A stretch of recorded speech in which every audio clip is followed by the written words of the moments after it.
নমস্কার, আমি শেহান। আজ 5ই জুন বিশ্ব পরিবেশ দিবস উপলক্ষে আমার একটি ছোট্ট নিবেদন। কবি অন্নদাশঙ্কর রায়ের লেখা কবিতা তরুহীন মরু। গাছগাছালি ছিল কত, কোথায় গেল তারা? বহুতল বাড়ির মেলায় গাছগাছালি হারা। পাখপাখালি ছিল কত, কোথায় গেল তারা? গাছ বিনা কে বাঁধে বাসা, তারাও দেশ ছাড়া। নির্মল বাতাস ছিল, কোথায় গেল সেবা?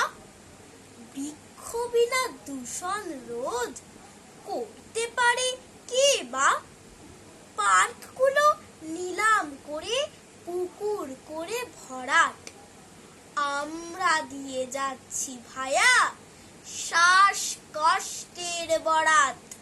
নমস্কার।